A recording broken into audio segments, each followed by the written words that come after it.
Bismillahirrahmanirrahim. Assalamualaikum warahmatullahi wabarakatuh. Anak-anak, hari ini bertemu lagi dengan saya.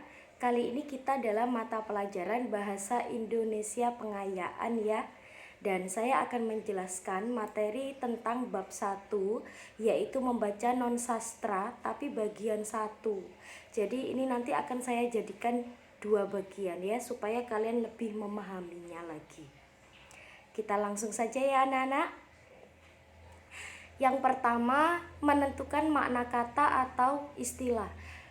Bagaimana sih cara menentukan makna kata atau istilah di dalam soal UNBK? Nah, kalian harus tahu dulu pengertian dari makna kata atau istilah itu apa. Istilah itu apa sih? Istilah itu kata-kata yang kita gunakan untuk mengungkapkan suatu makna, baik itu secara konsep, proses, keadaan pada bidang tertentu. Jadi intinya istilah itu yang khusus digunakan untuk suatu bidang. Misalnya bidang kedokteran, maka akan sering menggunakan istilah diagnosis, kemudian stetoskop, dan lain-lain. Jadi bergantung sesuai dengan bidangnya gitu ya anak-anak. Yang kedua, istilah atau makna kata itu terbagi menjadi 2. Yang pertama ada denotatif. Ini sama seperti pelajaran di SMP dulu ya. Denotasi itu artinya makna sebenarnya. Dan yang kedua ada konotatif. Konotatif itu berarti makna bukan sebenarnya, atau bisa kita sebut dengan makna kiasan ya. Contoh dari denotatif misalnya, dia jatuh dari sepeda. Kata jatuh itu menunjukkan dia beneran jatuh. Kalau makna konotatif misalnya, karena kamu terlalu mencintainya, kamu tak sadar kalau kamu terjatuh. Nah, sama ya menggunakan kata jatuh. Tapi yang kedua jelas bukan berarti jatuh ke bawah, jelas bukan. Seperti itu. Paham anak-anak ya? Nah, di sini lalu bagaimana Bu cara cepat untuk mengerjakan makna kata atau istilah? Yang pasti kalian harus sering-sering membuka kamus KBBI. Jadi kalian harus download di HP kalian, itu harus ada KBBI-nya, dan silakan sering mencari makna kata melalui kamus. Begitu ya. Next. Bagian kedua. Bagaimana Bu cara menemukan gagasan pokok atau ide pokok? Ini sudah sangat biasa sebenarnya anak-anak, dan cara ini sangat mudah. Rumus cepatnya adalah kalian harus tahu itu jenis paragraf apa, deduktif atau induktif. Lalu bagaimana caranya? Dengan cara dewal inhir. Itu kata kuncinya. Jadi gagasan pokok atau ide pokok bisa kalian temukan jika itu paragraf deduktif, maka gagasan pokoknya ada di awal.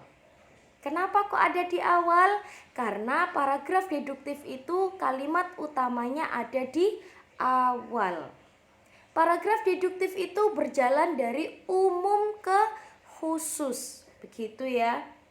Dan sedangkan inhir, induktif, akhir. Nah, berarti kalimat utamanya ada di akhir. Berjalan dari mana? Paragraf induktif itu berjalan dari khusus ke umum. Begitu. Next. Sedangkan jenis paragraf induktif sendiri ada 3 macam ya. Yang pertama generalisasi. Generalisasi itu sama dengan namanya. Jadi paragraf yang isinya itu kalimat-kalimat yang dibahas secara umum, yang kemudian dirangkum menjadi satu kesimpulan. Contoh ya, saya berikan contoh nih. Misalnya ada sebuah keluarga yang tinggal di kota Jakarta. Kepala keluarganya adalah seorang rektorat di Universitas Widya Mandala dan istrinya merupakan seorang dokter spesialis dari presiden. Mereka mempunyai 3 orang anak.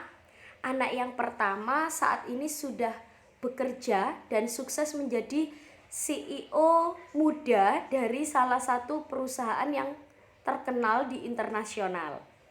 Anaknya yang kedua sekarang sudah menjadi sekarang masih kuliah S2 di Universitas Oxford London.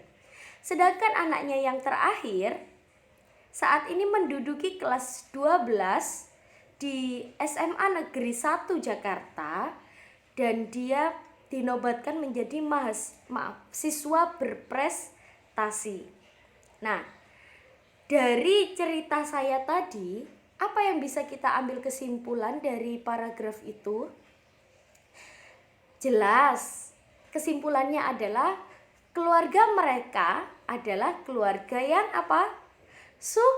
Sukses. Tapi ada keterangannya, sukses di bidang apa? Keluarga mereka adalah keluarga yang sukses di bidang pendidikan. Karena dengan jalur mereka yang berbeda-beda, tapi mereka bisa sukses. Berawal dari apa tentunya itu? Dari pendidikannya. Begitu anak-anak. Jadi dari banyaknya kalimat diambil kesimpulan yang sama dari setiap kalimat tadi. Makanya diambil secara umum. Sedangkan yang kedua, paragraf analogi. Paragraf analogi itu isinya tentang membandingkan suatu hal dengan objek yang lain. Misal, manusia dengan alarm. Saya bikin contoh paragrafnya ya. Manusia merupakan makhluk sosial. Makhluk sosial itu apa sih?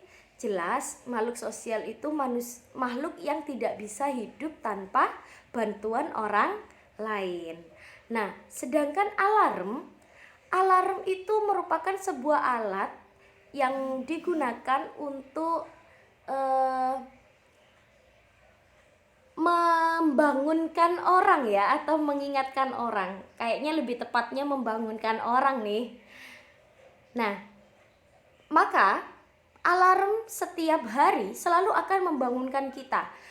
Walaupun kita tuh tidak mau ya mendengarkan alarm itu berbunyi, akhirnya sampai kita matikan atau bahkan ada yang membanting tanpa sengaja ya, hingga alarm itu tak berfungsi kembali.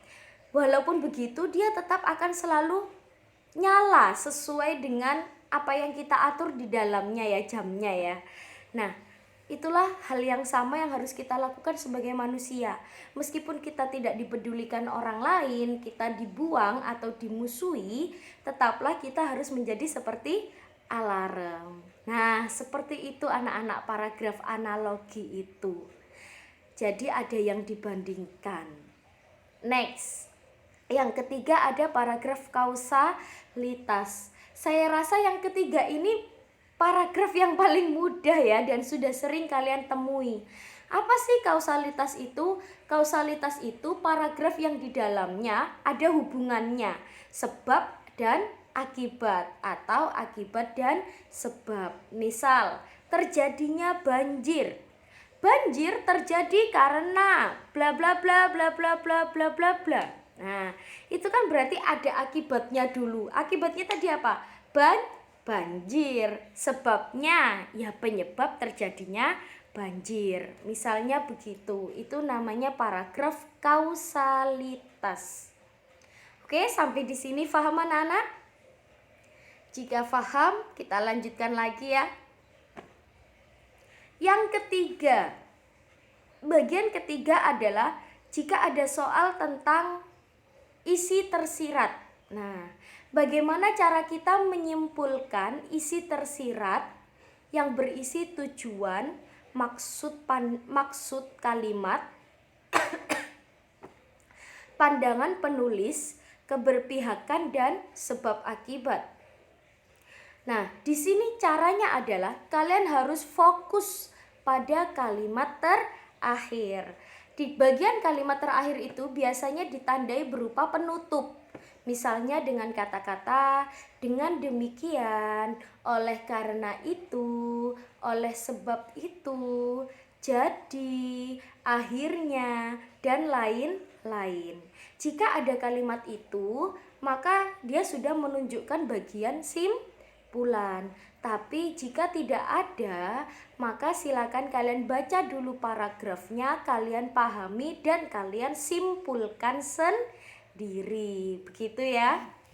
Next. Nah, bagian keempat, menemukan inti kalimat. Ini juga bagian yang mudah ya, jadi besok nggak boleh salah kalau ada soal ini. Kalimat inti atau inti kalimat merupakan rangkuman dari sebuah kalimat. Caranya bagaimana menemukan inti kalimat itu? Kalian harus bisa mengambil minimal inti subjek dan inti predikat. Begitu. Kemudian yang kedua, biasanya inti kalimat itu terdiri dari dua kata. Tapi ya bergantung. Kalau misalnya yang disuruh mengambil intinya itu berupa paragraf, ya inti kalimatnya berupa kalimat. Tapi kalau diambil inti dari sebuah kalimat, maka inti kalimatnya biasanya berupa frasa. Yang ketiga, ini anak-anak kuncinya, jangan mengambil yang ada konjungsinya. Konjungsi itu apa sih? Iya, konjungsi itu kata hubung. Next. Nah, ini saya punya contoh ya, misalnya anak perempuan yang berjilbab merah itu duduk di tepi kali yang kotor sambil memikirkan nasibnya. Biasanya nih ya, kakak kelas kalian dulu kalau menjawab inti kalimatnya adalah anak perempuan berjilbab merah itu duduk di tepi kali. Gitu.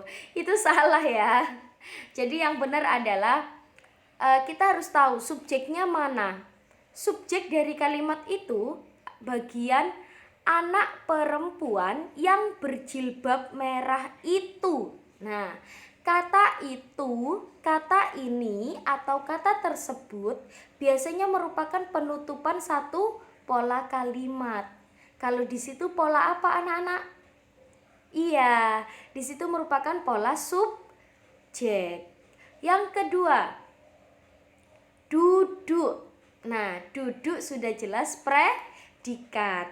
Yang ketiga, di tepi kali yang kotor sambil memikirkan nasibnya, jelas itu keterangan tempat. Tapi nanti di dalam keterangan tempat itu masih bisa dipecah lagi ya untuk pola kalimatnya. Nah, kita fokus pada inti. Tadi sudah ketemu bahwa subjeknya anak perempuan yang berjilbab merah itu dan predikatnya duduk. Maka inti kalimatnya adalah ambil dari inti subjek dan inti predikat. Apa anak-anak intinya? Iya, jadi intinya adalah anak perempuan duduk. Sudah, cuman gitu saja. Gampang kan anak-anak? Next. Oh, sudah selesai. Oke, jadi nanti di bagian kedua akan saya jelaskan saat pembelajaran berikutnya ya. Setelah ini kalian akan ada latihan soal untuk memahami materi yang sudah saya sampaikan ini.